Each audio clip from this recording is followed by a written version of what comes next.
Padre Santo, te damos gracias, Señor, por traernos un día más a este lugar. Te damos gracias por este privilegio, por poder acceder a tu palabra viva y eficaz, sobre todo por la salvación tan preciosa que tú nos diste. Nosotros no la podíamos comprar, Señor, no podíamos tener ningún dinero, ninguna cantidad, nada que pudiésemos ofrecer, no alcanzaría ni todo el oro del mundo, no alcanzaría ni todas las riquezas del universo para comprar una simple alma, ya que ese precio debe ser la sangre. Y nuestro Señor Jesucristo pagó con creces no solo por uno de nosotros, sino por todos nosotros, por todos aquellos que creen y incluso por aquellos que no van a creer, Señor, para que no tengan excusa, Padre Santo, de que esa sangre preciosa, como dice en tu palabra, pagó el doble de lo que debía pagar. Ayúdanos, Señor, durante esta semana te queremos pedir en este seminario, porque todavía hay muchas almas que no han entendido bien lo que es la salvación, no han entendido bien lo que es nacer de nuevo. Y te pedimos, Padre Santo, que tú obres para que esto nuevamente sea un lugar donde tú des a luz nuevas vidas para vivir por y para Cristo. Ayuda para que tanto el que predica como los que escuchan, Señor, estén al 100%, no vale estar al 75%.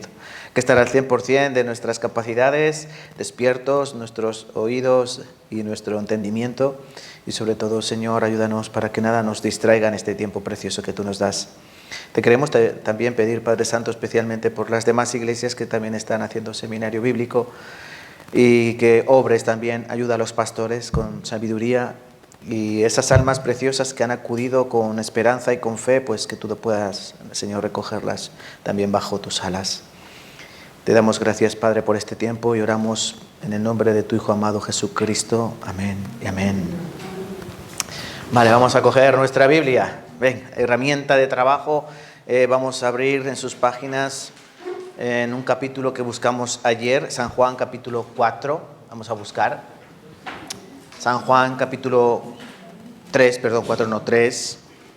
Al 4 iremos después. San Juan capítulo 3.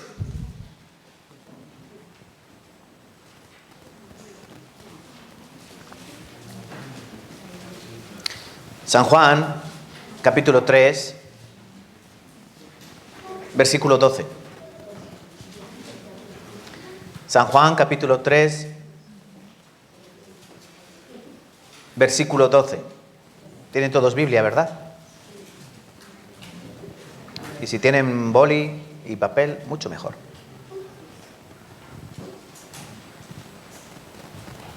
Faltan algunas personas, ¿no? ¿Quién le falta Biblia o papel? ¿No? Vale. San Juan capítulo 3, versículo 12. Vamos a leer juntos, por favor. Si os he dicho cosas terrenales y no creéis, ¿cómo creeréis si os dijere las celestiales? El Señor Jesucristo, cuando vino a este mundo y durante sus 3 años y medio de predicación, sus 3 años y medio de misión en esta tierra, Él vino a, como sus propias palabras dijo, a rescatar lo que se había perdido, a salvar lo que se había perdido. Y no era otra cosa que el alma humana, el espíritu humano. Pero Él, para llegar a nosotros, no podía llegar de forma mágica, no podía llegar por arte de birli-birloque, y tenía que utilizar elementos e instrumentos que el hombre entendiese perfectamente, como es el lenguaje. Entonces Él, a través de enseñanzas, sobre todo parábolas, que las parábolas son comparaciones, comparando cosas naturales como un labrador o como una perla, como un tesoro, son cosas terrenales. Él quería enseñar cosas celestiales. Aquí en este pasaje que ayer buscábamos, en capítulo 3, un anciano, un maestro de Israel, acudió a Jesucristo por la noche, sabiendo que él era alguien especial. Él le dijo: sabemos que tú vienes del cielo, porque las obras que tú haces nadie las puede hacer si no es enviado por Dios. La contestación de Jesucristo es necesario, Nicodemo, nacer de nuevo, porque el que no naciere de nuevo no puede entrar en el reino de Dios. Nicodemo dice: bueno, pues ¿cómo puede un hombre anciano entrar nuevamente en el vientre de su madre? Tiene que ser así para que su madre lo vuelva a dar a luz. Y Jesucristo dijo: no, porque lo que es nacido de la carne es carne, y lo que es nacido del espíritu es espíritu. Es necesario, versículo 5, respondió Jesús: de cierto te digo, que el que no naciere de agua y del espíritu no puede entrar en el reino de Dios. El Señor Jesucristo está haciendo unas enseñanzas terrenales para que entendamos después las enseñanzas celestiales. Entonces, estos versículos que me he permitido buscarles aquí para ganar tiempo. Versículo 3 de San Juan 3. El que no naciere de nuevo no puede ver el reino de Dios. No por llevar a cabo o profesar una religión o una creencia, uno ya va a ir al cielo. No por hacer buenas obras, uno va a ir al cielo. No por dar ofrenda, uno va a ir al cielo. No sé si han escuchado hablar de las indulgencias plenarias. Allá por el siglo XVI, XV y XVI, cuando se estaba construyendo en Roma lo que hoy conocemos la plaza de San Pedro, el Vaticano, pues se necesitaba muchos recursos económicos para construir ese gran edificio. Bueno, pues la Iglesia Católica empezó a hacer una recolecta llamada indulgencia plenaria. Por todos los países europeos iban monjes y sacerdotes pidiendo dinero. Y tenían un lema, que era: cuando tú eches el dinero en el bote o en el cesto, pues tus pecados serán perdonados y tú ya tienes entrada en los lugares celestiales. Y eso se llamaba la indulgencia plenaria. Si tú eras muy pecador, obviamente tenías que pagar más, tenías que dar más dinero. Si eras una persona pudiente o eras una buena persona respetable, bueno, no hacía falta que dieses mucho, pero bueno, si tenías mucho tenías que dar también. El caso es que de esa manera pues ellos cogían dinero, prometiendo algo que no podían garantizar, y era el perdón de los pecados. Bueno, hoy, en nuestra época, tampoco ha cambiado mucho la historia. Hay muchas religiones que enseñan que hay que hacer determinadas cosas y tú, cumpliendo con esas cosas, normas, rituales o maneras, tú puedes llegar al reino de los cielos. Los musulmanes, si oran 5 veces mirando a la Meca, ¿no? Si ellos guardan el Ramadán, ese mes de ayuno, una vez al año, y ellos, si se apartan del alcohol y de ciertas cosas, pues ellos ya tienen garantizado el reino de los cielos. Y si te coges un montón de bombas y te las pones en el pecho y te explotas delante de impíos o cristianos, pues bueno, te están esperando en el cielo 60 vírgenes, eso dicen ellos, ¿vale? Por eso hay mucha gente que da su vida de esta manera. Pero eso no garantiza que ellos van a llegar al cielo. Muchas religiones, bueno, la mayoría de religiones, todas las religiones, lo único que prometen es humo. Dicen que hay que hacer, pero el hombre sabemos que por sí mismo no puede llegar al cielo. Por eso el cristianismo, lo que nosotros enseñamos, no es una religión. Por eso, cristianos, cuando tú le digas, ¿qué religión es la tuya? Tú dices, yo no tengo ninguna religión. Yo tengo una relación personal con Dios, que es muy diferente. Hoy vamos a ver eso, vamos a aprender eso. Que Dios no tiene una relación así como, digamos, lejana. Dios no es como el rey Felipe, ¿no? ¿El rey Felipe dónde está? ¿Dónde vive? En el palacio, ¿no? Y él no tiene ninguna relación con nosotros, él es el rey. Nosotros ni siquiera nos podemos acercar porque tiene guardaespaldas. Eso es un rey de la tierra, uno que no se puede acercar cualquiera, ni le puedes llamar por teléfono a quedar con él a tomarte algo. Obvio, ¿no? Así, no es así. Bueno, pero Dios es un Dios personal, un Dios que nombre por nombre, persona por persona, quiere tratar con nosotros. Por eso el cristianismo verdaderamente es una relación personal. Cristo trajo eso, una relación personal, nacer de Dios. Aquí dice, hay que nacer de nuevo. Ayer pregunté, ¿habéis nacido de nuevo? Nadie contestó. Yo sé que a lo mejor es incómodo, es un lugar para los nuevos, un lugar desconocido, rodeado de desconocidos, un hombre que habla que tampoco lo conozco de nada, pero yo quiero que, y ayer mi deseo era que reconozcamos, si es el caso, que reconozcan si ha nacido o no ha nacido de nuevo. Porque si no, yo no podré ir al cielo. Yo no podré, como dijo aquí, es que escuchen bien, estas palabras del Señor Jesucristo, no puede ver el reino de Dios si no naces de nuevo. Entonces, si no he nacido de nuevo, tengo que prestar atención porque el seminario bíblico busca eso. El objetivo final del seminario de la Biblia no es saber mucho, no es formar parte de esta iglesia, no es otra cosa, no es tu beneficio propio, sino que es la salvación eterna, poder ir al cielo sin un pago. ¿Saben qué es lo mejor del seminario bíblico? Mírenme a mí, que es gratis. ¿Les han cobrado por venir? No, ¿verdad? Es gratis. Puedes tener el mayor regalo gratuitamente. San Juan capítulo 3, versículo 5. En esa misma conversación que Jesús tuvo con Nicodemo, dijo Jesús, de cierto te digo que el que no naciere de agua y de espíritu no puede entrar en el reino de Dios. ¿Qué significa nacer de agua y nacer del espíritu? ¿El agua qué es? El agua es la palabra de Dios. ¿Y el espíritu qué es? El espíritu de Dios. Entonces, ¿cómo una persona puede nacer de nuevo? A través de la palabra de Dios y Dios obrando a través de su espíritu en cada uno de nuestros corazones. Así de sencillo y así de complicado es nacer de nuevo. ¿Ustedes saben cómo vinieron a este mundo? Sí, no hay que estudiar en Salamanca, ¿no? Para saber cómo venimos al mundo, ¿no? Papá puso una semillita en mamá, ¿no? Y luego mamá se puso gordita y después mamá empujó y ¡pum! Y vinimos a este mundo. Así vinimos todos, no hay ningún misterio. ¿Alguien de aquí no tiene mamá?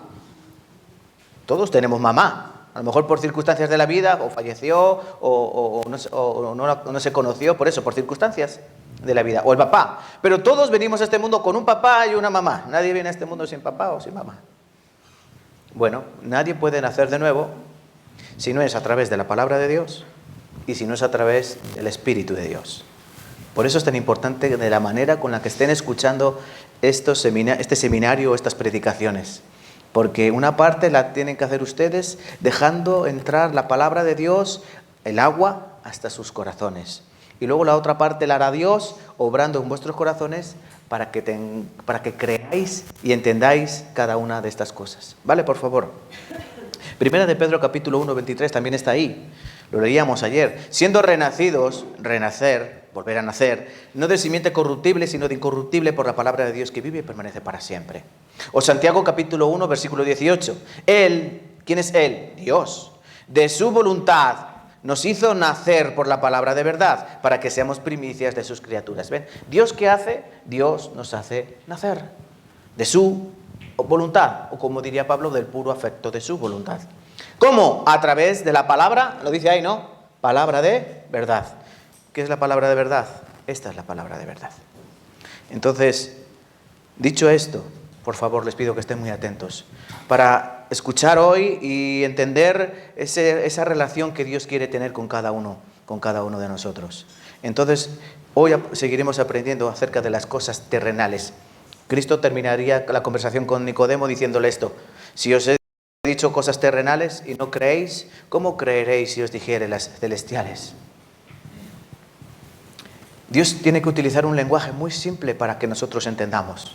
Es como nosotros para explicarles el nacimiento en este mundo, ¿no?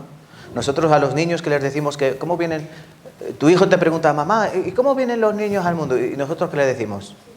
Lo que les he dicho antes, ¿no? La semillita que pone papá y mamá. Otros dicen la cigüeña que viene de París. Ninguno de ustedes le va a explicar a su hijo, no, mira, pues papá puso un gameto en mamá y mamá tenía otro gameto masculino, gameto femenino, y se juntaron, formaron un cigoto, ese cigoto se multiplicó en células. No, ¿verdad? No creo que les expliquen así porque el niño no va a entender ni papa. Dios tiene una capacidad, su capacidad mental es eterna, es inmensa, es incalculable. Por eso Él tiene que enseñarnos para que nosotros entendamos su palabra de una manera muy simple, muy sencilla. Entonces, eso es lo que... la dificultad que tenemos los pastores cuando queremos enseñar un seminario de la Biblia es eso, encontrar las palabras más simples para que todos puedan entender perfectamente. Y no les estoy llamando simples, ¿vale? Pero dense en cuenta que estamos intentando explicar la palabra de Dios eterno, omnipotente, soberano, y traducirla, digamos, llevarla a nuestro entendimiento. Por eso es complicado, ¿no? Es más, no la podríamos entender si no tenemos un espíritu despierto. Entonces, recordando brevemente lo que vimos ayer,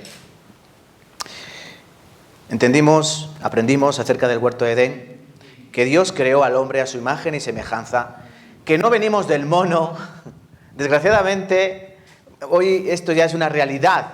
Ya es que no lo enseñan en la escuela como una teoría, no, es que ya lo enseñan como una realidad, como una verdad absoluta.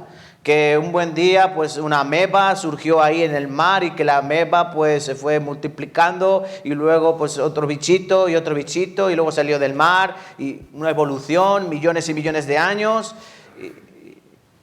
y subimos al árbol y luego bajamos del árbol, ¿no? Y yo me pregunto, bueno, pues, gente que dice que nosotros venimos del mono, cuando necesitan una transfusión de sangre, ¿por qué no se ponen sangre de mono? A lo mejor funciona, ¿no? Pero la misma teoría o esta realidad que ellos dicen de que venimos del mono no se sostiene por ninguna manera, de ninguna manera. No hay una evolución, al contrario, hay una desevolución. Cada día vamos a peor. No es que vayamos a mejor.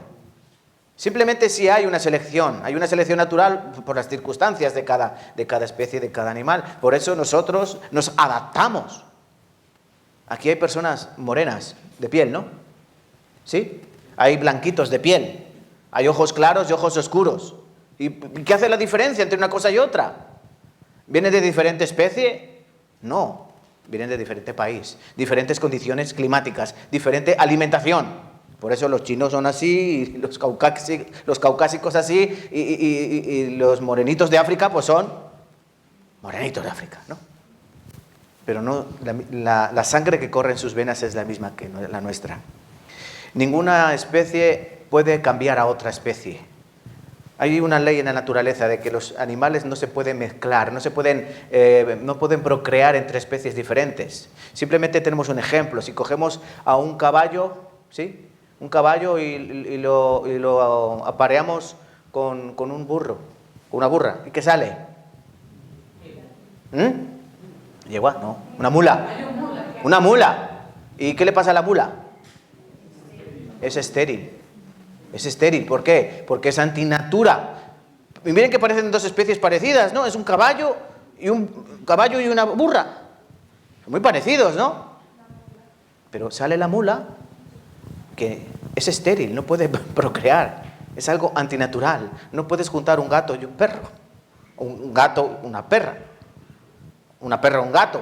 No, esto no puede ser. No puede haber un cambio de especie. Por eso la teoría de la evolución no se mantiene. Dios creó verdaderamente al hombre del polvo de la tierra. Porque nosotros cuando morimos y se nos deja en la intemperie, lo que queda es polvo. No hay otra materia de la que seamos hechas. Pero sí hay algo diferente, que es el espíritu que Dios puso en nosotros. Por desgracia, nuestros antepasados, nuestros padres, Adán y Eva, cometieron pecado. Lo vimos ayer, aprendimos que eso ocurrió en un lugar llamado Edén, que se encontraba entre los ríos Tigris y Éufrates, donde lo único que queda es los restos de ese lugar tan hermoso que quedaron enterrados en la tierra. Dios castigó este mundo por su pecado a través del diluvio. Y ayer no vimos esto, pero hay un montón de evidencias del diluvio de la época de Noé. Por ejemplo, ¿de dónde salió tanta agua? De debajo de la tierra. Los científicos han comprobado que debajo de la capa de la tierra hay muchísima agua. Hay más agua dulce debajo de la tierra que arriba en la tierra, que en ríos, lagos, pantanos y embalses. También los fósiles que se van encontrando. Por ejemplo, esta libélula tiene un tamaño de 70 centímetros. Como las condiciones de la tierra eran diferentes, ¿por qué? Porque había un clima que era igual en toda la tierra, los animales podían ser más grandes, eran más grandes. Fósiles que han encontrado en montañas. Yo, por ejemplo, en mi oficina tengo una concha fosilizada, una concha así grande, y esa la encontraron en una montaña, una concha fosilizada. ¿Y qué hacía allí? Una concha en lo alto de la montaña, porque hasta los suelos de la montaña se fueron tapados por el diluvio. Por ejemplo, este es el desierto de Uyuni, que se encuentra en Bolivia, a más de 2.400 metros de altura. Es un desierto de sal. ¿De dónde vino toda esa sal? Son kilómetros y kilómetros de sal, porque aquello también fue suelo de mar, a 2.000 y pico metros de altura. Si tienen tiempo y quieren ir a Bolivia, también hacemos una excursión. El Cañón del Colorado, por ejemplo, son restos del diluvio. Vemos ahí cómo las diferentes capas de la tierra están en estratos. Eso significa, como dice la palabra, que el agua decreció, fue posando la tierra conforme al peso de cada elemento. También aquí en Cuenca, muy cerca, tenemos la Ciudad Encantada. ¿Han ido allí? ¿Han ido a la Ciudad Encantada? Vayan, está muy cerquita, 1 hora de viaje, es precioso. Y se encuentra igual a unos 1.200 metros sobre el nivel del mar. Y todas esas figuras, todas esas piedras que vemos erosionadas son resultado del agua del mar que estuvo allí. Una compañera mía que tenía antes en el colegio, ya se jubiló, una vez trajo al colegio también fósiles de almejas, que encontró en su pueblo, que se encuentra justo en la serranía de Cuenca. Incluso encontraron cáscaras de hueso de dinosaurio, fosilizadas. Génesis capítulo 8, versículo 4 dice: y reposó el arca en el mes séptimo, a los 17 días del mes, sobre los montes Ararat. Esto también es interesante. Igual que Dios dijo dónde se encontraba el huerto de Edén, entre los ríos Tigris y Éufrates, también Dios nos dice dónde reposó el arca. ¿Dónde reposó? Dice, en los montes Ararat. ¿Existen los montes Ararat? Claro, están ahí, también están en nuestro mapa. Coges Google Maps y lo buscas y ahí te salen entre Armenia y Turquía. Ahí se encuentran los montes de Ararat, o como le llaman los autóctonos de la zona, el monte del barco. Así lo llaman, el monte del barco. Muchas personas han ido allí y un francés llamado Fernando Navarra bajó un trozo de madera. Lo analizaron, era madera de gofer, justo la madera que fue utilizada para construir el arca, y la dataron alrededor de 5.000 años. Entonces, ¿de dónde era ese trozo de madera? Yo creo que hoy no podemos llegar allí y encontrarnos el barco después de 5.000 años ahí impolutos, que algunos quieren eso, que lleguemos allí, a ver, ¿dónde está el arca? Y encontrarlo ahí y hacer excursiones, ¿no? Y en grupos más baratas, más económicas. No es tan fácil, han pasado miles y miles de años y la madera pues pudo ser utilizada para otras muchas cosas. Pero el Señor nos dice que eso ocurrió y nos dice dónde ocurrió, ¿para qué? Para que entendamos que verdaderamente su palabra es verdad. Él no tendría por qué explicárnoslo. Simplemente tendría que decir, oye, esto pasó y punto. Pero de verdad Dios quiere enseñarnos, mostrarnos y nos deja evidencias. La evidencia de lo que ocurrió en el huerto de Edén está en nosotros. Somos pecadores por naturaleza. La evidencia de que estaba allí el huerto, de esa cantidad de materia orgánica, la podemos ver en el petróleo. Y la evidencia del diluvio la podemos ver en todo el mundo, desde Estados Unidos hasta Australia. Esto tampoco lo vimos ayer y quiero hablar brevemente de ello. Porque el Señor en su palabra nos mostraría otra historia, la historia de Lot.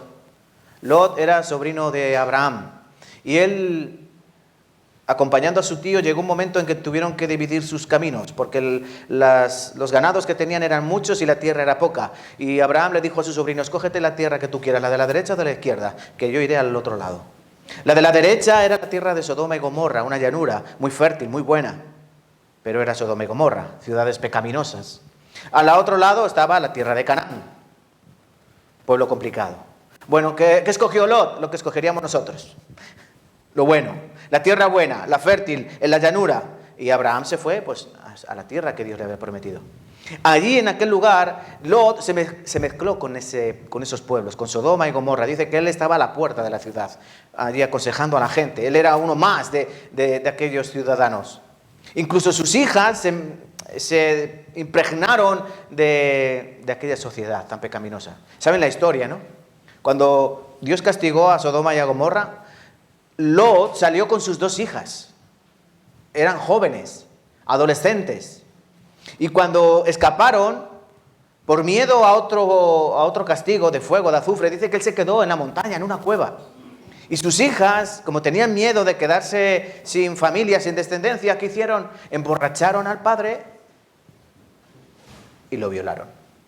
Y se quedaron embarazadas de él, de su padre. Eso en una mente de unas adolescentes. Entonces vemos cómo el ambiente de Sodoma y Gomorra infectó a esas jóvenes, como pasa hoy con nuestros adolescentes. ¿O no? ¿Sí o no?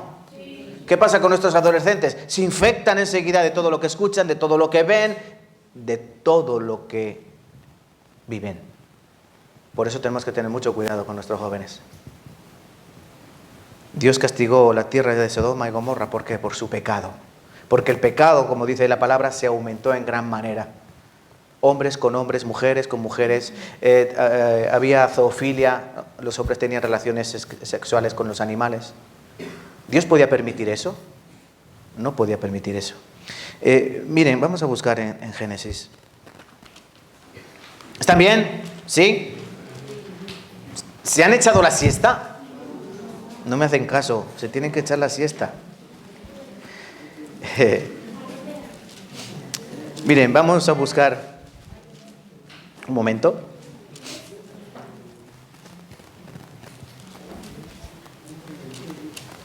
Génesis capítulo 18.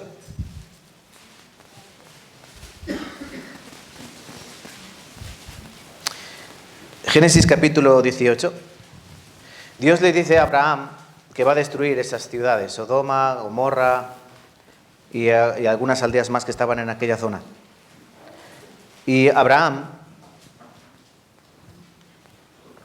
que hablaremos hoy largo y tendido acerca de él, quiere interceder por ellas.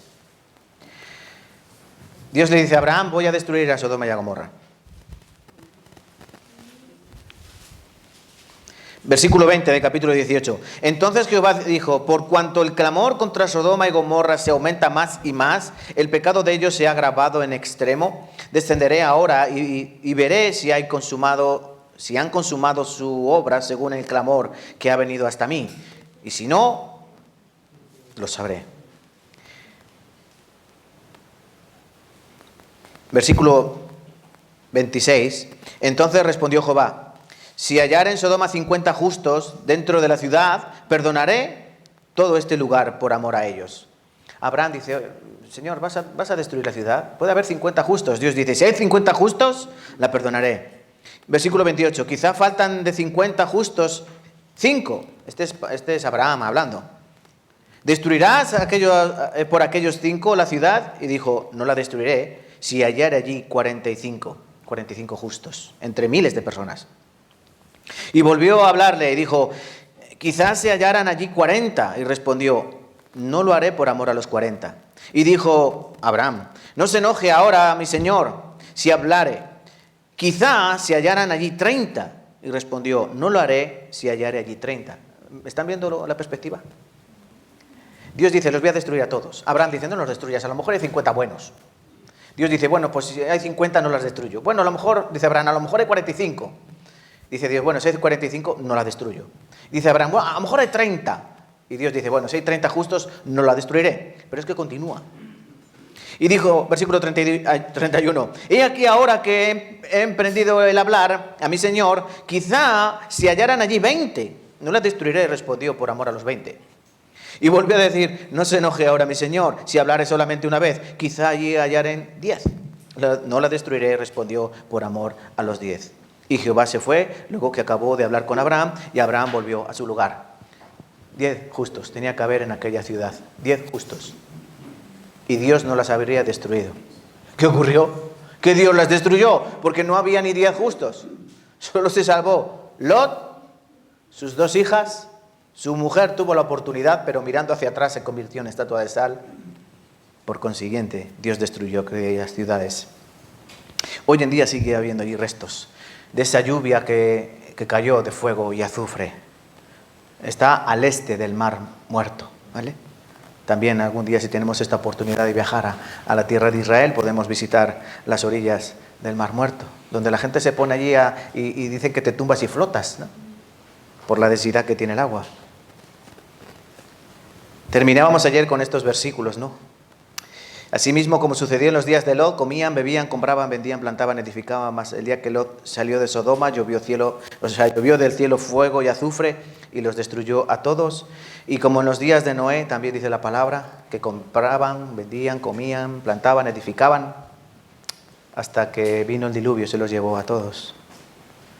Nosotros vivimos en una época complicada. Es una época igualita a la época de Noé, es una época igual a la de los días de Lot, es una época igual a la que Jesucristo profetizó en Mateo capítulo 24, donde el amor de muchos se enfriaría y donde la maldad se propagaría y donde el evangelio sería predicado hasta el último rincón de la tierra y donde habría una serie de señales, guerras de nación contra nación, hambres, pestes, alborotos en diferentes lugares, terremotos, todo lo que hoy estamos viendo. Este es el tema de mañana, ¿verdad? Entonces la conclusión que llegábamos ayer es esta. El Señor Jesucristo dice, hay que entrar por la puerta estrecha. Hay que entrar por la puerta estrecha. ¿Se acuerdan que era la puerta estrecha? La puerta estrecha es el lugar que necesitamos encontrar, porque hay que encontrarlo. Bueno, ustedes han encontrado la puerta. Han encontrado la puerta. La puerta es Cristo. En este lugar no se predica otra cosa que no sea Cristo. El problema ahora es, no que hay que llamar a la puerta, que también, sino que ahora hay que esforzarse en entrar.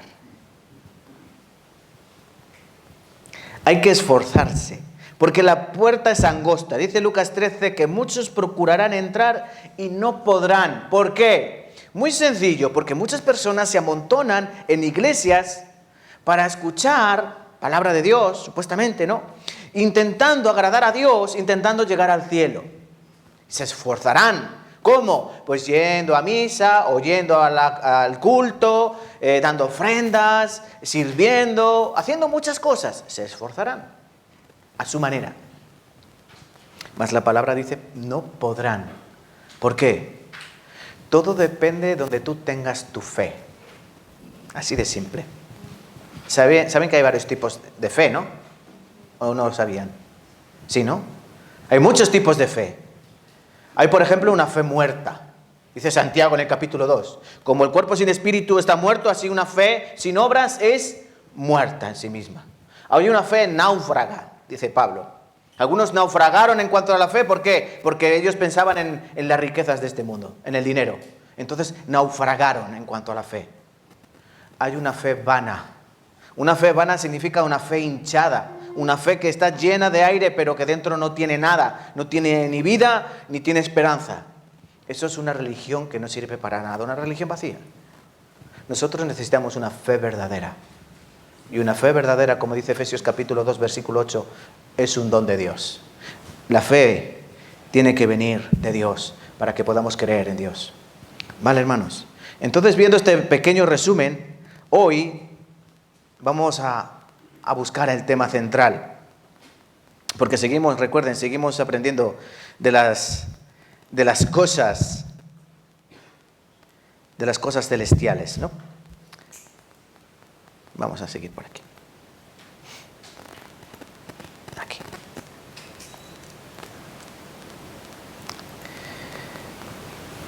Vamos a leer juntos San Juan capítulo 4, versículo 22.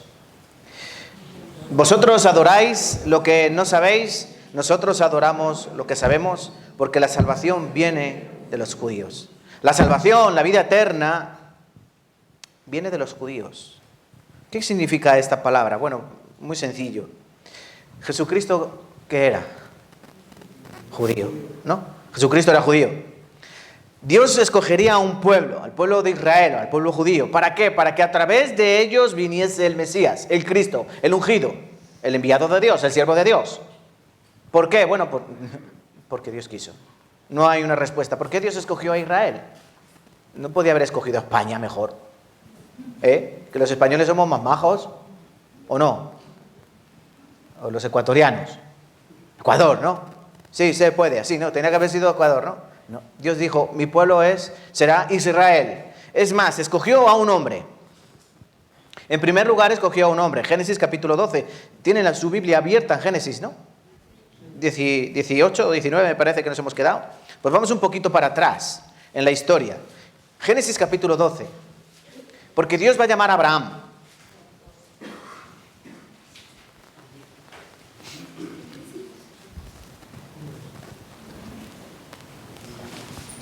Génesis 12. Vamos a leer desde el versículo 1 hasta el versículo 3, por favor. Pero Jehová había dicho a Abraham, vete de tu tierra y de tu parentela y de la casa de tu padre a la tierra que te mostraré. Y haré de ti una nación grande, y te bendeciré, y engrandeceré tu nombre, y serás bendición. Bendeciré a los que te bendijeren, y a los que te maldijeren, maldeciré. Y serán benditas en ti todas las familias de la tierra. Aquí el Señor le va a hacer una promesa a este hombre llamado Abraham. Abraham, su nombre significa padre, o padre de familia. Vete de tu tierra, condición. Dios siempre pide una condición, hay una condición, ¿no? A Adán y Eva les puso una condición, todo es vuestro, pero de este árbol no comáis. Así, ¿no? Siempre hay una condición. Aquí la condición es, Vete de tu tierra y de tu parentela. ¿Por qué Dios quería que Abraham saliese de su tierra y de su parentela, de Ur de los Caldeos? Pues Dios quería sacar a Abraham de allí porque aquella zona era una zona idolátrica. Había ídolos por doquier, de todos los colores y de todos los sabores. Porque antes los hombres podían tener sus propios ídolos. No hacía falta que fuese uno exclusivo, sino que había un montón de ídolos. Bueno, por ejemplo, la historia griega o la historia romana nos enseña que había un ídolo para cada cosa, ¿no? Estaba el dios de la guerra, estaba el dios de la muerte, estaba el dios Afrodita, la diosa del amor. Había un dios para cada cosa. Bueno, donde vivía Abraham había mucha idolatría. La familia de Abraham era idólatra. Por eso Dios le dice, sal de ahí. Porque tú allí, entre los idólatras, tú no puedes hacer nada. Te tengo que sacar de ahí. Y te voy a llevar a una tierra. Primera promesa. A la tierra que te mostraré. Allí haré de ti una nación, un país. Y te bendeciré y engrandeceré tu nombre y serás bendición. Bendición. Entonces, ¿qué promete Dios? Promete una tierra, promete una nación y promete bendición. Bendición significa que todo te va a ir bien. ¿Vale? Condición, salir. ¿Qué habrá como respuesta? Tierra, nación y bendición. Repito, tierra, nación y bendición.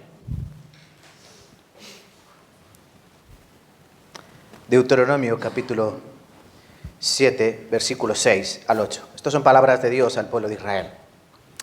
Tú eres pueblo santo para Jehová tu Dios.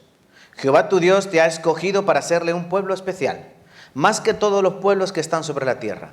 No por ser vosotros más que todos los pueblos os ha querido Jehová y os ha escogido, pues vosotros erais el más insignificante de todos los pueblos, sino por cuanto Jehová os amó y quiso guardar el juramento que juró a vuestros padres. Os ha sacado Jehová con mano poderosa y os ha rescatado de servidumbre de la mano de Faraón, rey de Egipto. Miren lo que dice aquí muy importante. Vosotros, Dios os ha escogido como un pueblo especial, no porque vosotros fueseis especiales. Vosotros eres el pueblo más insignificante de todos los pueblos. Ni siquiera eran pueblo. Recuerden, aquí estamos hablando en la época de Moisés, cuando todo el pueblo de Israel estaba metido dentro de la nación de Egipto. Por eso Dios dice, ha sacado Dios a una nación de dentro de otra nación, con prodigios, con señales, con mano extendida. Eso dice Deuteronomio capítulo 4. ¿Y quién es este pueblo? Miren qué curioso lo que dice Ezequiel, capítulo 38, 18. Hablando del pueblo de Israel. Dice, para arrebatar despojos, para tomar botín, para poner tus manos sobre las tierras desiertas ya pobladas y sobre el pueblo recogido de entre las naciones que se hace de ganado y posesiones, que mora en la parte central de la tierra. Esto lo dice la Biblia. Sin antes haber mapas ni GPS, aquí dice que el pueblo de Israel moraba ¿dónde? Pueblo que mora en la parte central, ¿de dónde? De la tierra. Sí, sabemos que por allá atrás está Australia y que por aquí está América, sí. La tierra conocida entonces, la parte central de la tierra. Miren qué chiquitito, ¿ven lo chiquitito que es Israel? Miren, España. Eso es España, ¿eh? No sean como los americanos, piensan que España está en México. Eso chiquitito, eso es Israel. Tomen nota. ¿Cuál es el propósito para que Dios vaya a escoger a este pueblo que dice que es insignificante? Bueno, por diversos motivos. Apúntalo si quieres. Motivos de por qué Dios escogió a la nación de Israel. En primer lugar, ¿quién es Dios? No, ¿quién es Dios? Dios. Dios es Dios. Vale. Dios necesita demostrar su poder. No, ¿verdad? Pero Dios quiere. Dios quiere sacar músculo. Para que me entiendan. Es como la historia, por ejemplo, de Elías. Cuando estaba ahí deprimido y se fue a dormir debajo de una retama. Y cuando Dios lo llama a su monte. Dice que cuando llega al monte Horeb, el monte tembló. Y hubo un viento huracanado y un fuego terrible. Y tras eso, un silbo apacible. ¿Quién era? ¿Quién era aquello que movía la montaña, el huracán y el fuego? Era Dios. Era Dios sacando músculo. Dios quiere demostrarnos que Él es Dios. ¿Y qué manera mejor que sacando músculo? Nadie puede decir que es el hombre más fuerte de la tierra si no lo demuestra, ¿no? ¿O no? Yo soy el hombre más inteligente del planeta. Tendré que demostrarlo, ¿no? Claro. Dios quiere demostrar que Él es Dios. ¿Y qué va a hacer? Bueno, va a coger al pueblo más insignificante y lo va a hacer poderoso. Porque Dios podría haber cogido a un pueblo ya montado, ¿no? Dios podría haber cogido a Egipto. Egipto era una gran nación. Y Dios dice, bueno, os voy a hacer una gran nación. ¿Habría algún mérito? Me explico. Dios escoge a los Estados Unidos de América y dice, os voy a hacer un gran país. Ya son un gran país, ¿no? ¿Tendría algún mérito Dios? No le daríamos mérito. Pero en cambio, si Dios escoge un pueblo, como dice Él, el más insignificante de la tierra, y lo hace el más importante de la tierra, entonces, ¿qué ocurrirá? Que entonces podemos decir, Jehová es Dios, como diría el pueblo de Israel. Entonces, el primer propósito o motivo es que Dios hará manifiesto su poder en ellos o a través de ellos. En ese pueblo Dios manifestará su poder. Por ejemplo, las 10 plagas en Egipto, ¿qué fueron? El poder de Dios. Cuando Dios separa el Mar Rojo y dice que pasaron los judíos teniendo agua a un lado y agua a otro, el agua por pared, ¿quién fue? Dios. Cuando ellos caminaban y había una columna de fuego y una columna de nube acompañándolos, ¿quién era? Era Dios. Y cuando ellos ganaban contra ejércitos mucho más numerosos y más preparados, ¿quién era? Dios, gracias por contestar. Dios va a manifestar su poder en ellos. En segundo lugar, el segundo motivo, Dios nos daría su palabra a través de ellos. ¿Quién escribió la Biblia? ¿Quién escribió la Biblia? Los hombres escribieron la Biblia, ¿no? La palabra de Dios fue escrita por hombres inspirados por el Espíritu de Dios, por Dios. La Biblia tiene 40 autores diferentes, 40 autores, desde reyes, campesinos, pastores, gobernadores, cobradores de impuestos, toda clase de gente.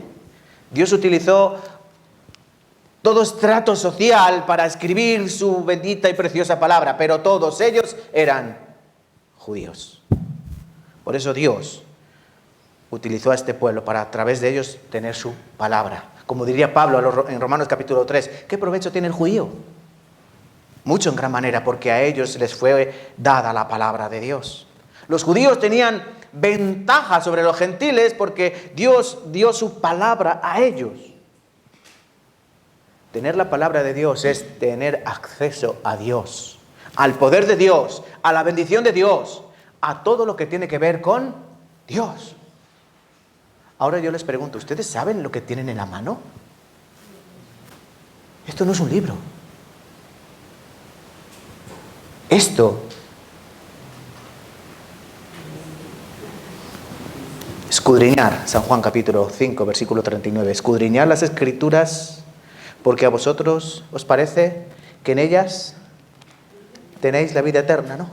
Pero ellas son las que dan testimonio de mí. Aquí tenemos la voluntad de Dios, lo que Dios quiere. Aquí podemos adquirir el poder de Dios. Tercer propósito, Dios los usaría como ejemplo al resto de naciones. Esto es muy importante. Dios manifiesta su poder. Dios es Dios. El Dios de los judíos es Dios. Miren, un montón de reyes paganos aceptaron esto. Por ejemplo, Nabucodonosor, el rey de Babilonia, dijo, el Dios de Daniel es el Dios de todos los cielos. Él es el Dios. Dios los usaría para, a través de ellos, escribir su palabra. Gracias a Dios. Dios los usaría como ejemplo al resto de naciones. Ellos fueron escogidos para manifestar cómo hay que vivir delante de Dios. ¿Entienden? Si tú tienes la palabra de Dios, tú ya sabes lo que Dios quiere. Y como sabes lo que Dios quiere, ¿tú qué haces? lo que Dios quiere, la voluntad de Dios. Y tú vas a ser ejemplo. Y Dios les dijo, vosotros vais a ser luz a los gentiles, vais a ser un ejemplo claro al resto de las naciones. ¿Saben lo que hacían las naciones de alrededor de Israel? Tenían muchos dioses.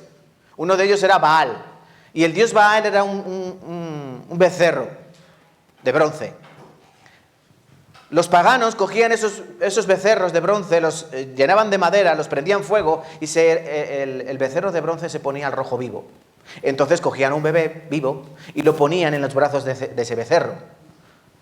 Y articulaban los brazos y el bebé caía dentro de la boca del becerro y el bebé moría. Jeremías, por ejemplo, habla de eso, de esos sacrificios. Dice la palabra que sacrificaban a sus hijos en el fuego, cosa que yo ni les mandé ni me vino al pensamiento. Eso es lo que hacían las naciones de alrededor. Pero Dios les dice, no, vosotros vais a ser ejemplo. Yo manifiesto mi poder en vosotros, las naciones ven ese poder y vosotros con vuestra manera de vivir, con vuestro testimonio, enseñaréis al resto de naciones cómo se ha de vivir delante de Dios. Vamos a buscar Isaías 43, versículo 10.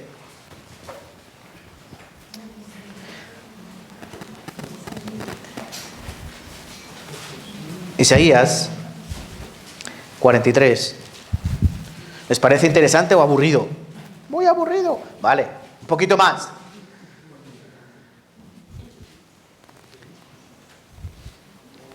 Isaías capítulo 43, versículo 10.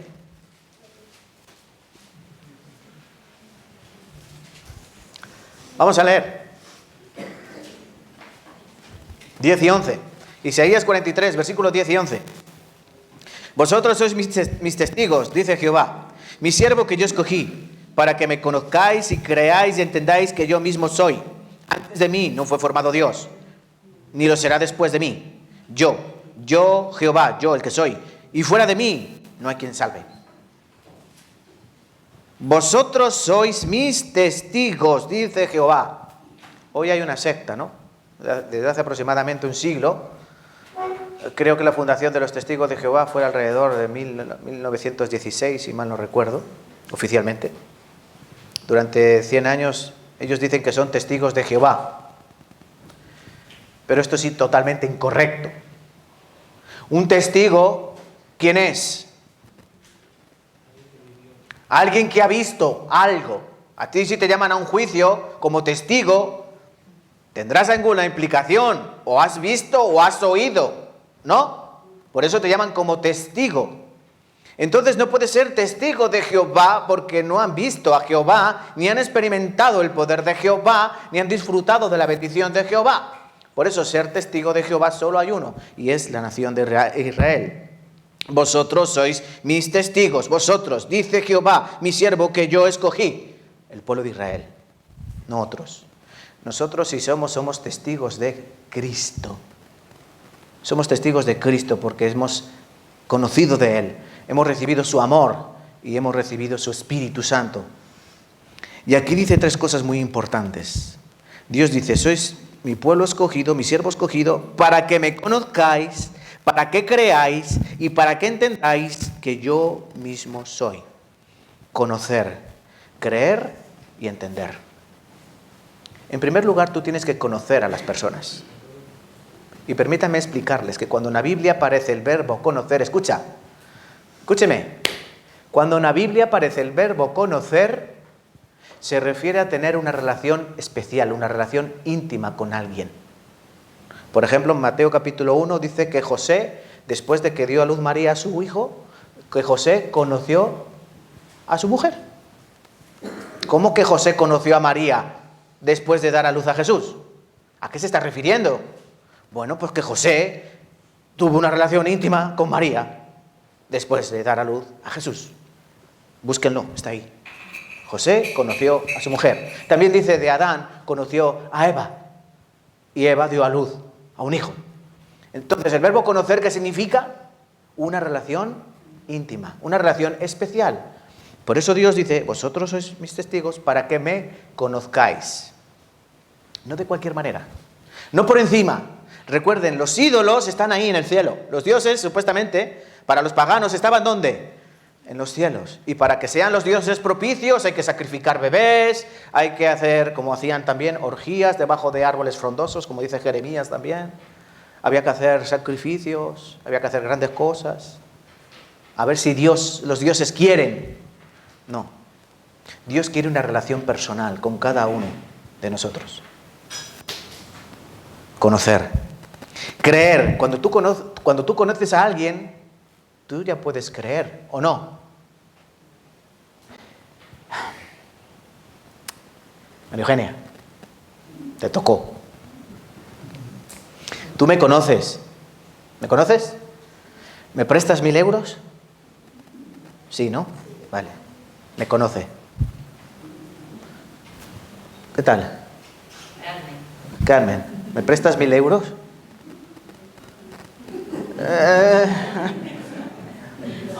Ahorita no.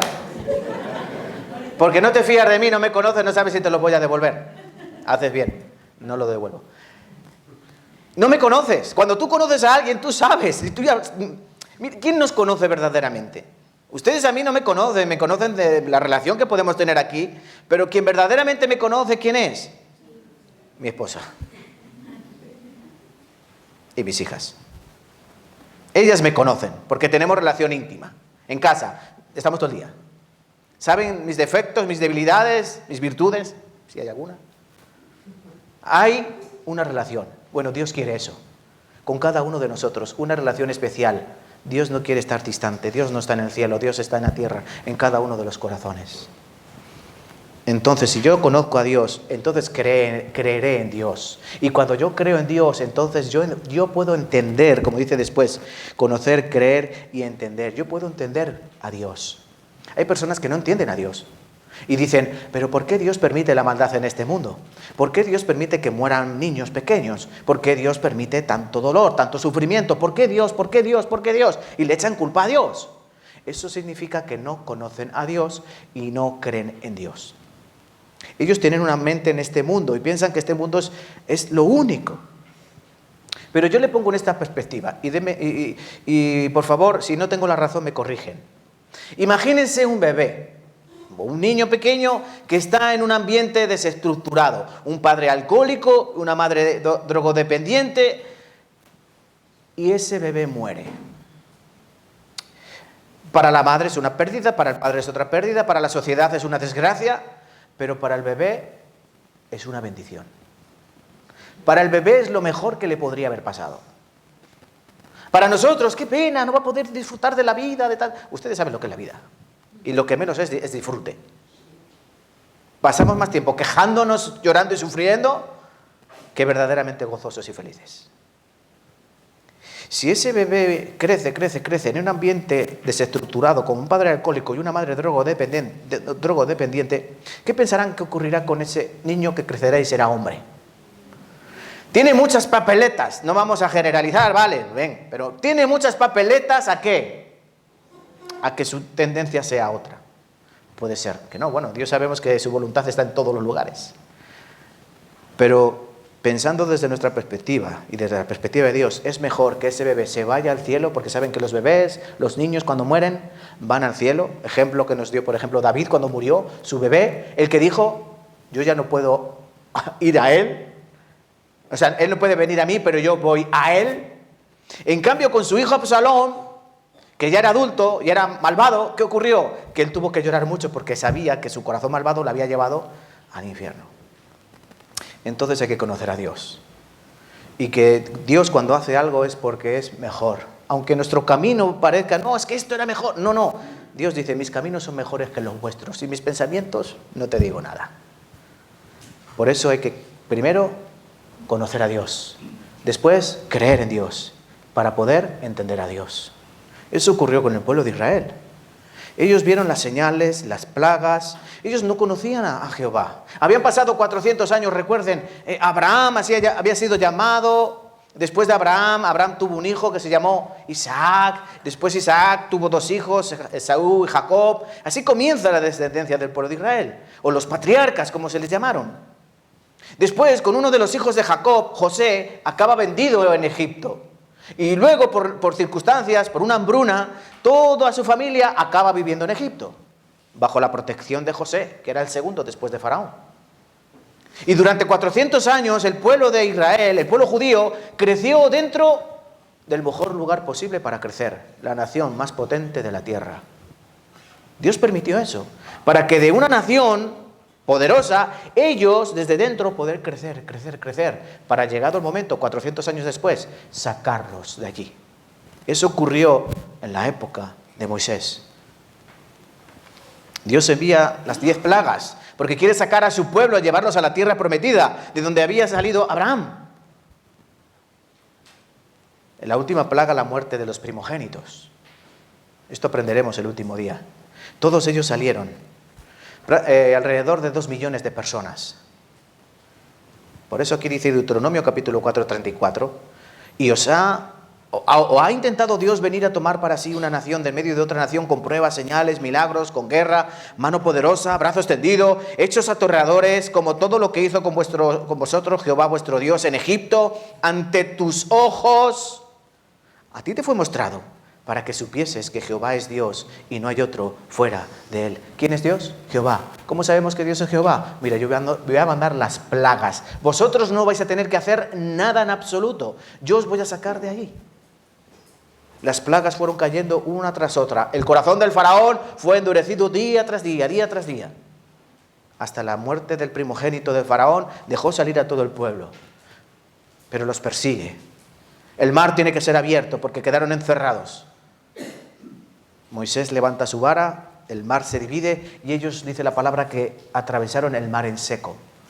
Por eso aquí la palabra dice que Dios hizo pruebas delante de tus ojos, ante tus ojos, para que no haya duda.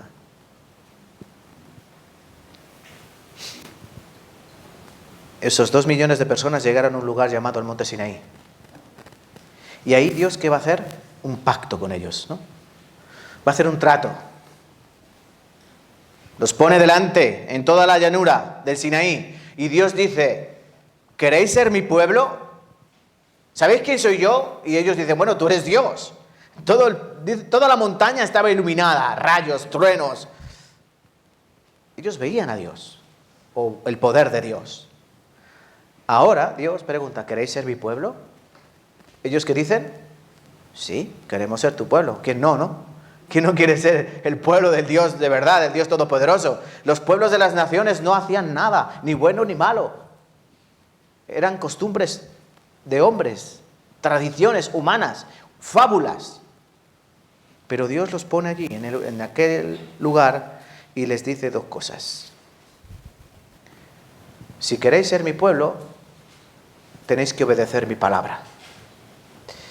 Si obedecéis mi palabra, yo os voy a dar bendición. Pero, si desobedecéis mi palabra, yo os voy a dar, ¿qué pone ahí? Maldición. ¿Y Dios qué les dice? Escoged. Deuteronomio, capítulo 30. Busquen conmigo en su Biblia, por favor. Deuteronomio, vamos a darnos una vuelta por aquí. Deuteronomio, capítulo 30.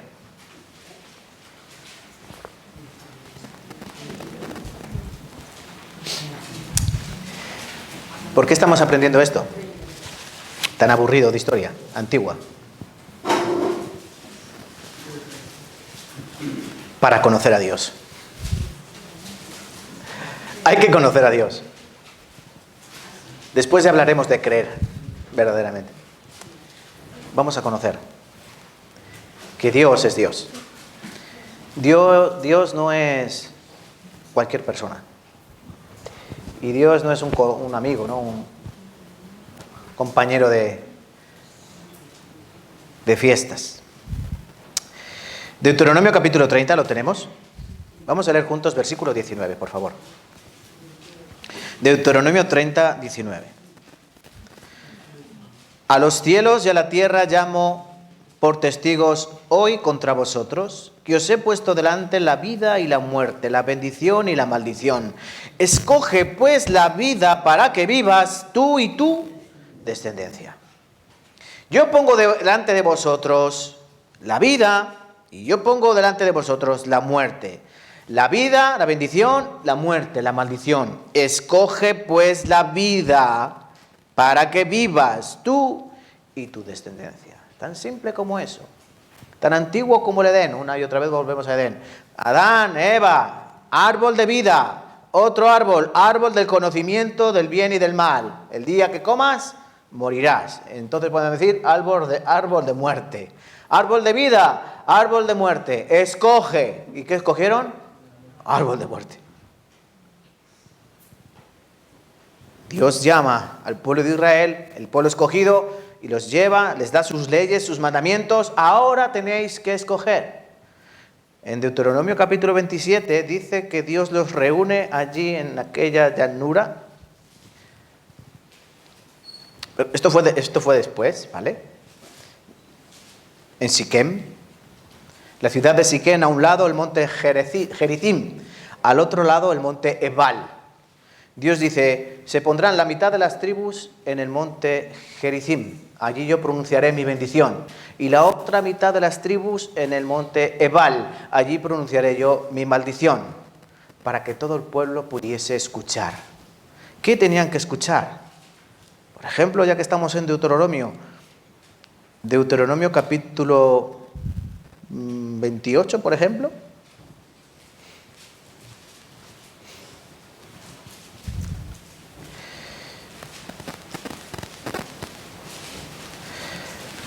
Aquí, Deuteronomio 28 habla de bendiciones y de maldiciones.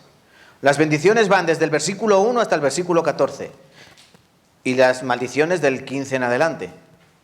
Dios les dice así en el versículo 1 del capítulo 28, acontecerá que si oyeres atentamente la voz de Jehová tu Dios para guardar y poner por obra todos sus mandamientos que yo te prescribo hoy, también Jehová tu Dios te exaltará sobre todas las naciones de la tierra. Y vendrán sobre ti todas estas bendiciones y te alcanzarán. ¿Ven? Bendiciones. Si oyeres la voz de Jehová tu Dios. Bendito serás tú en la ciudad y bendito en el campo. Bendito el fruto de tu vientre, el fruto de tu tierra, el fruto de tus bestias, la cría de tus vacas, los rebaños. Versículo 5. Bendito serás en tu canasta y tu artesa de amasar. Bendito serás en tu entrar y bendito en tu salir. Vamos, que todo te va a ir bien. Uno de vosotros irá detrás de 1000 y huirán. Así. Bendición tras bendición tras bendición. Pero, versículo 15. Acontecerá, si no oyeres la voz de Jehová tu Dios para procurar cumplir todos sus mandamientos y sus estatutos que yo te intimo hoy, que vendrán sobre ti todas estas maldiciones y te alcanzarán. Maldito serás en la ciudad y maldito en el campo. Maldita tu canasta y tu artesa de amasar. Maldito el fruto de tu vientre, el fruto de tu tierra, la cría de tus vacas, los rebaños de tus ovejas. Maldito serás en tu entrar y maldito en tu salir. Jehová enviará contra ti la maldición, quebranto, asombro en todo cuanto pusieres mano e hicieres, hasta que seas destruido y perezcas pronto a causa de la maldad de tus obras por las cuales me habrás dejado. Versículo 26. Y tus cadáveres servirán de comida a toda ave del cielo y fieras de la tierra. Versículo 48. Servirás por tanto de enemigos que enviaré, por tanto a tus enemigos que enviaré Jehová contra ti, con hambre, con sed y con desnudez, con falta de todas las cosas, y él pondrá yugo de hierro sobre tu cuello hasta destruirte. Versículo 53. Y comerás el fruto de tu vientre, la carne de tus hijos y de tus hijas, que Jehová tu Dios te dio en el sitio, en el apuro con que te angustiará tu enemigo. Por un lado, bendiciones, si obedeces la palabra. Por otro lado, maldiciones. Escúchenme, por favor. Ahora aquellos que se llaman cristianos, que dicen creer en Cristo, que dicen que Cristo es su Señor, que pertenecen a una iglesia, puedes llamarla Bautista de Tarancón, ¿qué pensará, qué ocurrirá si ustedes en su vida hacen mal las cosas? Andan desobedeciendo la palabra de Dios. ¿Qué ocurrirá? ¿Sí, no? Eso es conocer a Dios. Dios disciplina y azota a todo aquel que toma por hijo. ¿Qué ocurrirá con aquellos que hacen su voluntad y siguen su palabra y obedecen su manera? Dios enviará bendición, ¿no? Entonces tomen nota. Esto es conocer a Dios. Cuando les he dicho que el pueblo de Israel estaba rodeado de naciones paganas, este es el dios Baal. Baal significa Señor. Por ejemplo, Baal Zebú. ¿Han escuchado esta palabra? Belcebú es Baal Zebú. Significa el Señor de las moscas. Es uno de los nombres que tiene el diablo. Pues ellos se edificaron a Baal. Habiendo conocido a Dios, habiendo visto el poder de Dios, ¿qué hicieron ellos? Me estoy refiriendo al pueblo de Israel.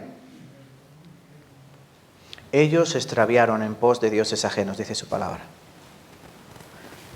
El becerro de bronce, normalmente, era encendido, el bebé puesto en esos brazos y tragado. Ellos quemaban así a sus bebés. ¿Esto saben dónde lo hacían? En un valle llamado el Valle del Tofet, o el Valle de Tambor. Está justo a las afueras de Jerusalén, lo que sería después el Valle de Megido, o el Valle de los hijos de Hinón. En aquel lugar, en aquel tiempo de estos ídolos, era el Valle del Tofet. ¿Saben por qué? El Tofet significaba el Valle del Tambor. Porque cuando hacían estos sacrificios, y para no escuchar el llanto y el gemido de los bebés ardiendo, quemándose, tocaban tambores, tum, tum, tum, tum, tum, tum, tum, tum, tum, tum, para no escuchar los llantos y el sufrimiento. Porque así el que no oye como que no ve, ¿no? Ellos extraviaron así su corazón. Se inclinaron a otros dioses. Por ejemplo, también vamos a buscar Levítico. Por favor, Levítico 26. Levítico 26.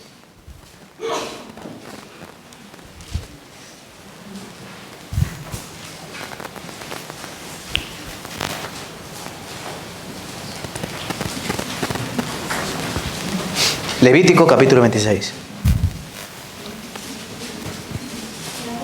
Aquí también habla de bendición y habla de maldición. 26, versículo 1. No haréis para vosotros ídolos, ni escultura, ni os levantaréis estatua, ni pondréis vuestra tierra piedra pintada para inclinaros a ella, porque yo soy Jehová vuestro Dios. Levítico 26. 26.1. Levítico 26.1. Aquí Dios está dando su palabra. Versículo 11. Yo pondré mi morada en medio de vosotros y mi alma no os abominará. Y andaré entre vosotros y yo seré vuestro Dios y vosotros seréis mi pueblo. Yo Jehová vuestro Dios que os saqué de la tierra de Egipto para que no fueseis sus siervos. Y rompí las coyuntas de vuestro yugo y os he hecho andar con el rostro erguido. Pero miren lo que dice después. Pero si no oyeres ni hicieres todos estos mis mandamientos y me desdeñareis mis decretos y vuestra alma menospreciare mis estatutos, no ejecutando todos mis mandamientos e invalidando mi pacto, yo también haré con vosotros esto. Enviaré sobre vosotros terror. Versículo 18. Si aún así con estas cosas no oyereis la voz yo volveré a castigaros 7 veces más por vuestros pecados, y quebrantaré la soberbia de vuestro orgullo, y haré vuestro cielo como de hierro, y vuestra tierra como de bronce. Versículo 21. Si anduviereis conmigo en oposición, y no quisiereis oír, yo añadiré sobre vosotros 7 veces más plagas según vuestros pecados, y volverá a castigarlos. Versículo 23.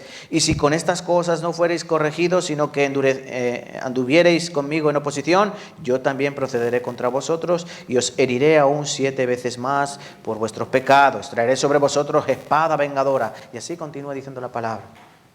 Versículo 27. Y si aún con esto no oyereis, sino que procediereis conmigo en oposición, yo procederé en contra de vosotros con ira y os castigaré aún 7 veces más por vuestros pecados. Comeréis la carne de vuestros hijos y comeréis la carne de vuestras hijas. Una maldición terrible, ¿no? Ven. ¿Ven la repercusión que tiene el conocer a Dios? ¿Queréis ser mi pueblo? Sí. Bueno, estas son las condiciones. Obedecer mi palabra, bendición. Si desobedecéis, maldición. Si me obedecéis, mucha, mucha, mucha, mucha bendición. Pero si me desobedecéis, mucha, mucha, mucha maldición. 7 veces más. Traeré castigo. No volvéis, 7 veces más. Castigo. No volvéis, 7 veces más. Así, de 7 en 7. No un poquito más, no. Más, más, más, más. Y esto es importante.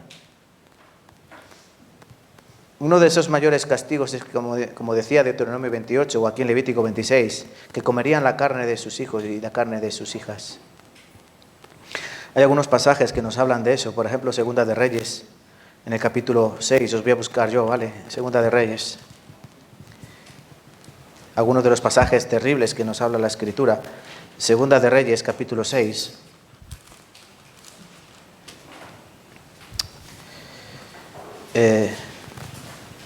Aquí estaba sitiada la zona ya conocida como Samaria, ¿no? Miren, escuchen aquí por favor. La tierra de Samaria también pertenecía a Israel, estaba rodeada de ejércitos. Versículo 26. Estaba el rey pasando por el muro, una mujer le gritó y dijo: salve, Señor mío. Él le dijo: si no te salva Jehová, ¿de dónde te puedo salvar yo? ¿Del granero o del lagar? Y él le dijo: rey, y le dijo el rey: ¿qué tienes? Versículo 28 del capítulo 6, Segunda de Reyes. Le dijo el rey: ¿qué tienes? Ella respondió: esta mujer me dijo: da acá tu hijo y comámoslo hoy, y mañana comeremos al mío. Cocimos pues a mi hijo y lo cocimos. Al día siguiente yo le dije: da acá tu hijo y comámoslo. Mas ella ha escondido a su hijo. Cuando el rey oyó estas palabras de aquella mujer, rasgó sus vestidos y pasó así por el muro, y el pueblo vio el cilicio que traía interiormente sobre su cuerpo. Esto es una historia bíblica que parece. Cuando los pueblos querían conquistar, lo que hacían era rodear la ciudad, de allí no salía nadie. El que salía, muerto. Cuando pasaban meses y meses y meses, ya no había comida. La gente primero se comía los cinturones, porque eran de cuero de vaca. Después se comían el calzado, que eran piel de vaca o de ternera. Ya cuando se acababan los cinturones y las correas, ¿qué podían comer? Había gente que comía sus propios excrementos. Pero aquí, el pueblo de Israel llegó a comerse sus propios hijos. No es que los hijos se murieran y se los comían, no. Es que los mataban y se los comían. ¿Todo eso por qué? Bueno, Dios lo dijo muy claro. Si queréis que yo sea vuestro Dios, porque no hay otro fuera de mí, tenéis que obedecer mi palabra. Si no obedecéis mi palabra, yo os enviaré mucha maldición. Todo esto, en resumiendo, termina con Jesucristo, el Hijo de Dios, enviado. Jesucristo le recriminó, ¿no?, a los de su tierra. Y Jerusalén, Jerusalén, que matas a los profetas, apedreas a los profetas y matas a los que te son enviados. ¿Cuántas veces quise yo, como la gallina, recoger a los polluelos bajo sus alas y no quisiste? He aquí vuestras ciudades son asoladas y vuestra tierra es dejada. Eso dijo Jesucristo. El Hijo de Dios viene a esta tierra, pero ellos no le reconocieron. Mateo capítulo 27, versículo 25 al 26, aunque no se ve el versículo entero, ¿verdad? Aquí dice que todo el pueblo dijo a una voz: su sangre caiga sobre nosotros y sobre nuestros hijos, contestó todo el pueblo. Jesucristo durante 3 años y medio hizo milagros, señales, prodigios, grandes palabras, sermones preciosos. Él dio señales. Nicodemo vio las señales. Tú vienes de Dios. Esas señales no los puede hacer nadie, sino lo envía Dios. Los fariseos y los escribas en su interior sabían que Cristo era quien decía ser, pero no lo querían aceptar. Ellos veían los milagros. ¿Y qué le recriminaban? Oye, pero no hagas milagros en el día de reposo. O sea, ellos veían el milagro y en lugar de decir: ¡wow! No, oye, que no sanes en día de reposo, sana otro día. ¿Ven el pensamiento de los hombres? En lugar de admirarse e inclinarse y alabarle, dicen que no hagas milagros en el día de reposo, que hay que guardar el día de reposo. Como si los milagros fuesen aquello cotidiano.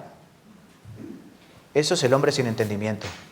Jesucristo dijo, este pueblo de labios me honra, pero su corazón está lejos de mí. Y así son muchos cristianos hoy en día, que con los labios honran al Señor, pero con su corazón le niegan.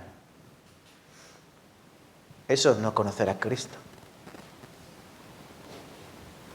Mateo 7:6.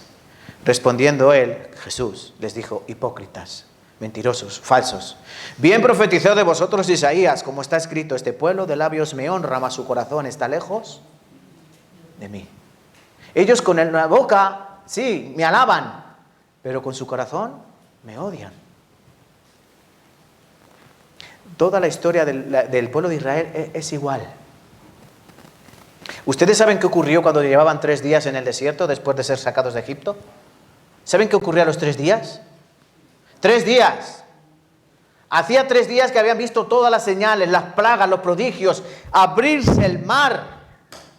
Y a los 3 días dijeron, vamos a morir de sed. Mejor nos habíamos quedado en Egipto. 3 días. Si Él es el agua de la vida, Él era Dios. ¿Tan ciegos sois? Las maldiciones que alcanzaron, todas las escritas en Levítico 26, todas las escritas en Deuteronomio 28, estas maldiciones les alcanzaron como Dios les profetizó. Te alcanzarán cada una de estas maldiciones. Tú comerás la carne de tus hijos, seréis dispersados por todas las naciones, como dice Ezequiel capítulo 36. Os raparán vuestras cabezas y os robarán todas vuestras riquezas. Vamos a buscar Isaías capítulo 3. Isaías capítulo 3.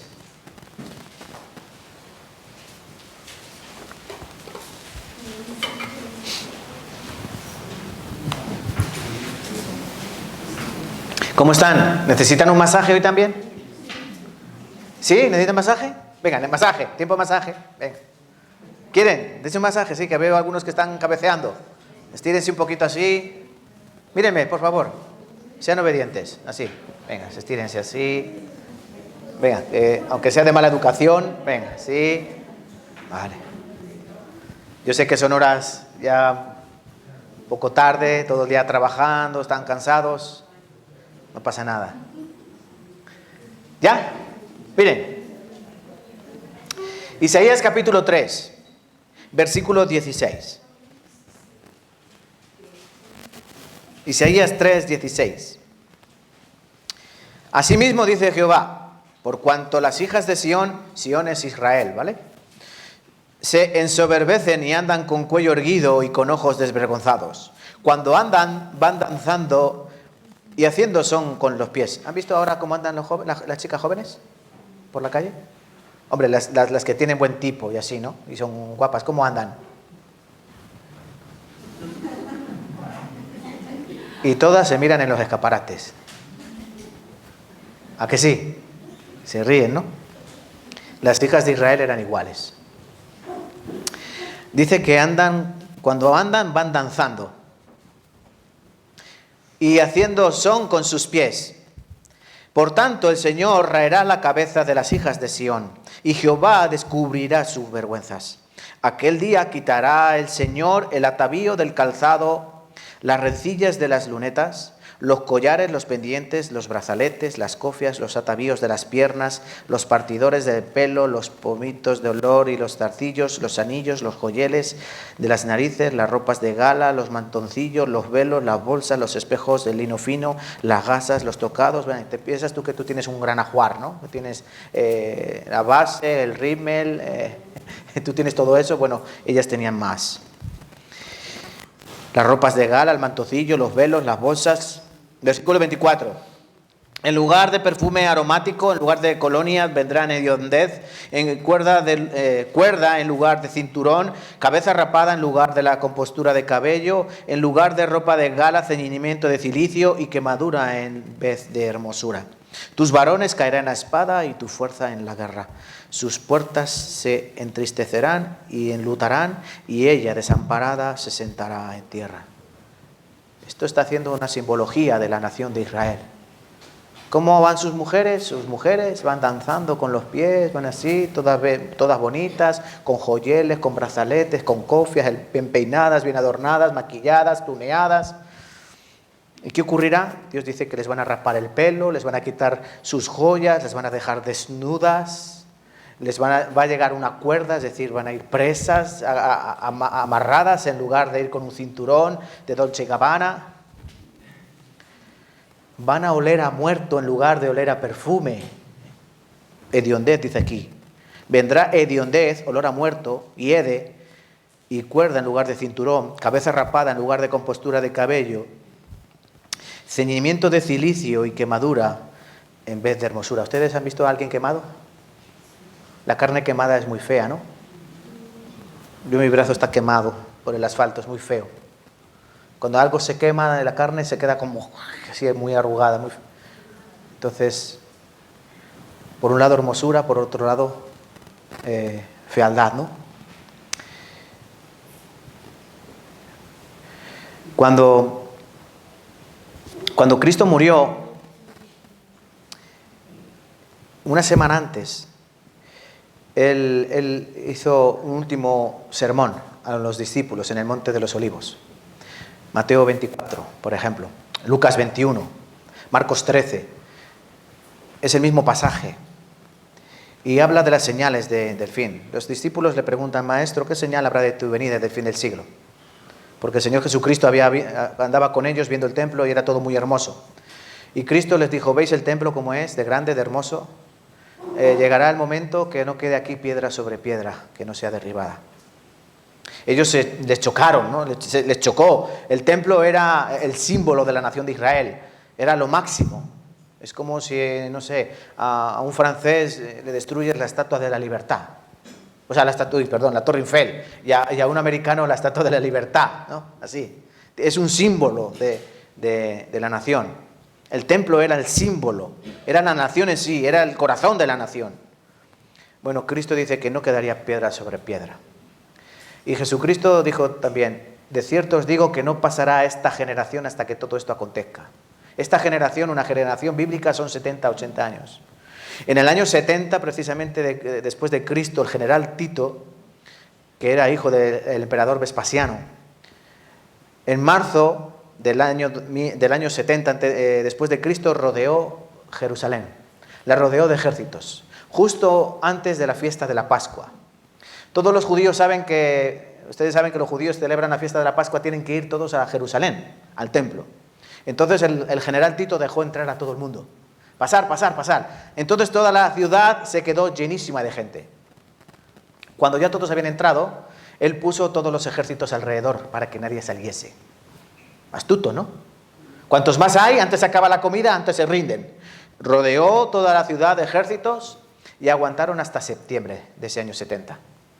Ya en septiembre, cuenta, no la Biblia, pero sí Flavio Josefo, por ejemplo, un historiador, cuenta que una parte del muro de la ciudad cayó y los ejércitos de Roma entraron, destruyeron el templo, lanzaron una antorcha dentro del templo, el templo echó a arder porque por dentro era de madera.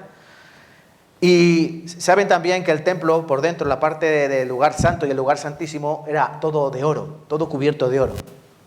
Al arder todo ese edificio lleno de oro, el oro se fundió con el calor. ¿Y dónde acabó el oro fundido? Entre las piedras. Por eso cuando ya acabó la lucha, no hubo ninguna lucha, cuando acabó la matanza, los soldados romanos se dedicaron a quitar piedra y piedra para sacar todo el oro que se había introducido, el oro fundido entre las piedras. Por eso Cristo dijo: no quedará piedra sobre piedra. Ahí también cuenta Flavio Josefo, esto es un libro de historia, no es bíblico, pero es de historia. Nos cuenta la historia de una mujer llamada María de Betezuba. Dice que ya había llegado el tiempo en que no había nada de comida. Y aquí, esto es un libro que pueden adquirir o pueden leer en cualquier biblioteca. Se llama La destrucción del templo y de la ciudad. Aquí habla de que esta mujer, enloquecida por el hambre, está aquí subrayado. Dice: esta mujer, enloquecida por el hambre, tomó al bebé que tenía en su pecho y dijo: pobre bebé, ¿por qué debería preservarte para la guerra, el hambre y la rebelión? Ven, sé mi alimento, venganza contra los rebeldes y el punto culminante de la tragedia para el mundo Con esto mató a su pequeño, asó su cuerpo y devoró la mitad del mismo, ocultando el resto. Madre, con un bebé en brazos, y le dice, ¿para qué te voy a tener vivo? Si hay guerra, hay muerte. Pues te mato y te como. Dice que los rebeldes, ¿quiénes eran? Eran los judíos que no se querían rendir. Porque algunos se querían rendir. Oye, si vamos a morir de hambre, vamos a entregarnos. ¿Qué haría una persona inteligente? Si tú ves que tienes toda tu ciudad rodeada de ejército, ¿tú qué puedes hacer? Ríndete. Si te rindes, conservas la vida. ¿O no?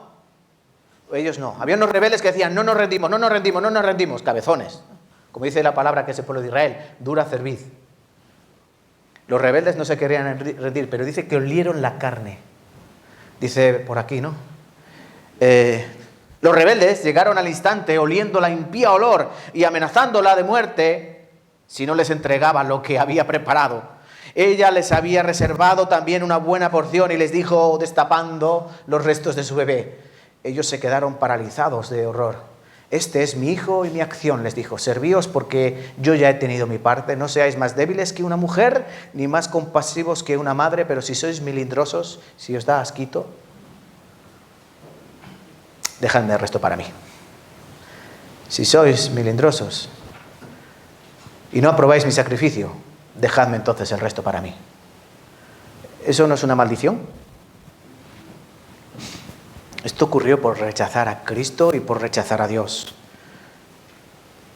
Ellos en ese día que el general Tito entró en Jerusalén, 1.100.000 judíos murieron. 1.100.000. El resto fueron dispersados por todo el mundo. Esto es historia. No hace falta. Deuteronomio 28:64. Recuerden Deuteronomio, 2000 años antes prácticamente, 1500 años. Miren. El Señor te dispersará entre todas las naciones del uno al otro extremo de la tierra. Allí adorarás a otros dioses, dioses de madera, de piedra, que ni tú ni tus antepasados conocieron. El pueblo de Israel fue dispersado por todo el mundo. Llegaron a España algunos de ellos, sobre todo a la ciudad de Toledo, donde había un barrio, el barrio musulmán, el barrio cristiano y otro barrio judío. Pero en 1492, cuando es conquistada Granada, también descubierta América, los judíos fueron expulsados de España, 300.000. Allí donde iban los judíos eran mal vistos, perseguidos, atormentados. Ya cuando estaba terminando la Edad Media hubo una gran peste llamada la peste negra.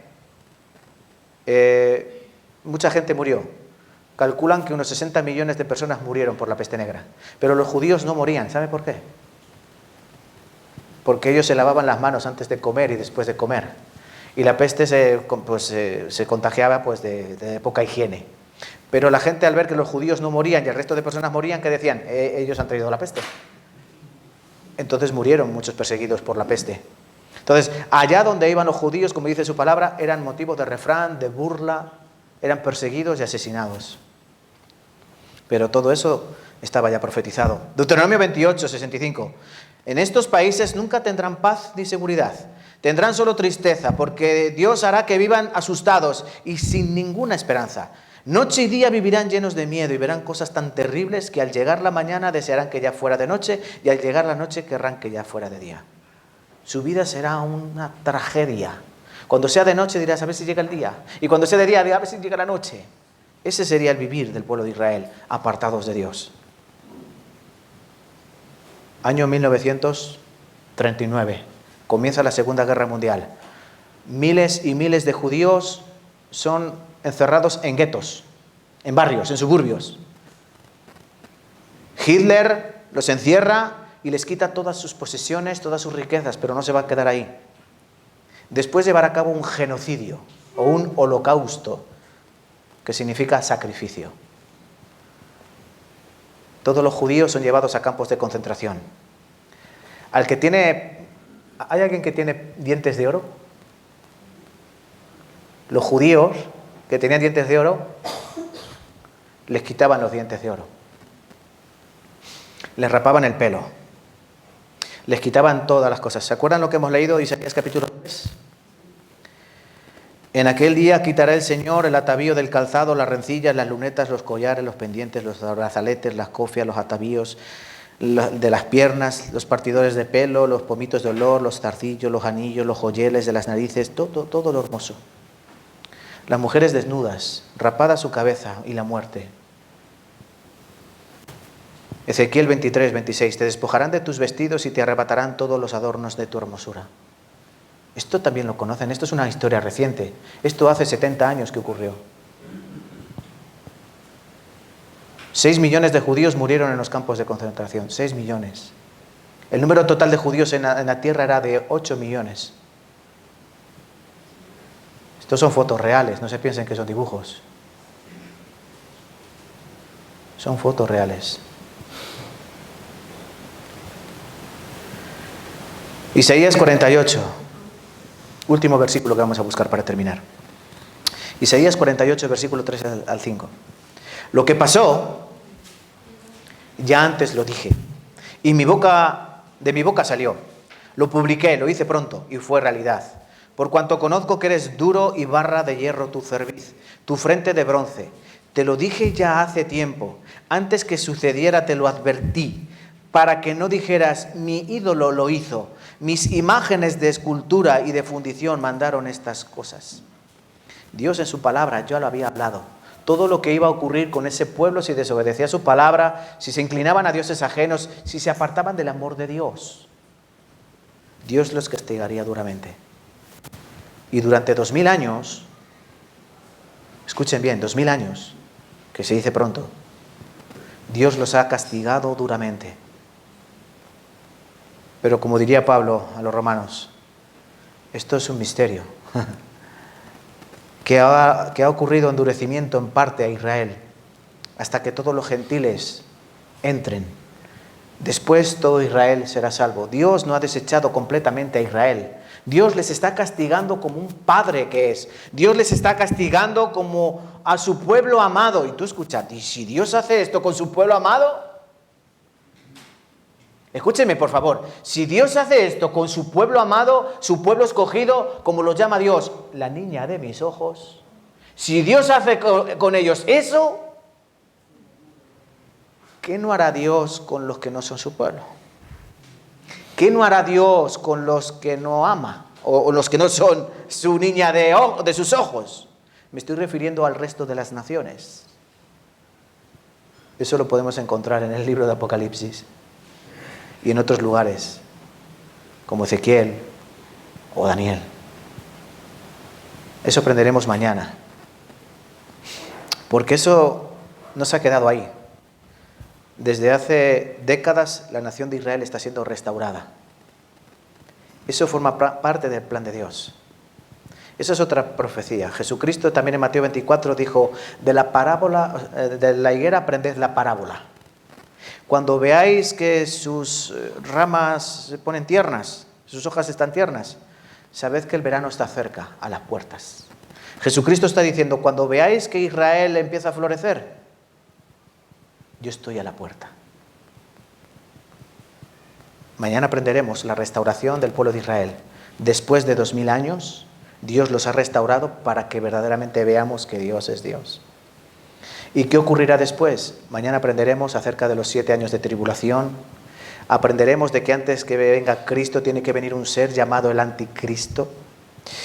De que tiene que haber también una guerra termonuclear que mate a 2.500 millones de personas en una hora. Eso aparece en el libro de Apocalipsis.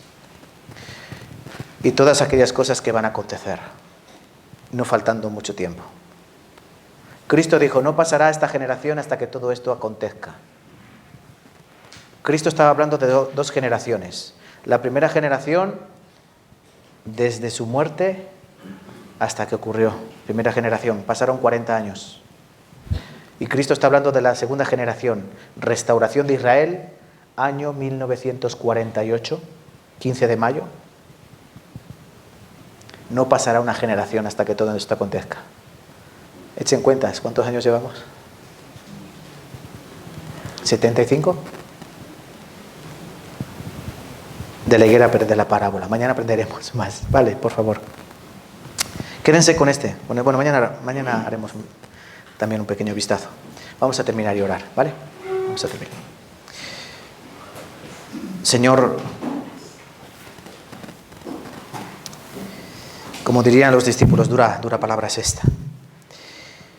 Hay veces que tu palabra nos podríamos encontrar con dos dioses, el severo y el amoroso, el juez y el Padre. Pero no hay dos dioses. Eres el mismo, eres el Dios justo y eres el Dios amoroso. No tienes doble personalidad, sino que esa es tu deidad. Tú das toda tu bendición a aquellos que confían en tu palabra, a aquellos que te tienen como su verdadero Señor y Salvador. Sin embargo, tú derramarás tu ira y tu juicio sobre aquellos que desprecian ese amor infinito e inefable. Te pedimos, Padre Santo, que mañana traigas nuevamente a las personas que están escuchando, sobre todo a aquellas que están viniendo por primera vez. Todavía hay mucho que aprender, todavía hay mucho que enseñar. Las señales antes de la venida de nuestro Señor Jesucristo se están cumpliendo delante de nuestros ojos. Y no podemos mirar para otro lado. No queremos atemorizar, no queremos ser alarmistas, Señor, pero lo que sí somos pregoneros de justicia, como hizo en su tiempo Noé. Nosotros lo único que hacemos es predicar el Evangelio y predicamos las buenas nuevas. Esa buena noticia, pero que la noticia tiene que ser comprendida cuando la mala también es recibida. Ayúdanos, Señor, a que necesitamos esa salvación preciosa, reconociendo nuestra pecaminosidad y reconociendo nuestra debilidad delante de ti. Ayuda a que veamos bien las señales, que miremos a los cielos y veamos los arreboles. No siempre sirve. También tenemos que ver la cercanía de tu presencia, Señor, y que pronto vendrás con poder, con gloria, para llevar a aquellos que te esperan. No lo decimos nosotros, lo dices en tu santa y bendita palabra. Ayúdanos a conocerla mucho mejor cada día, te lo pedimos en el nombre de Cristo Jesús. Amén y amén.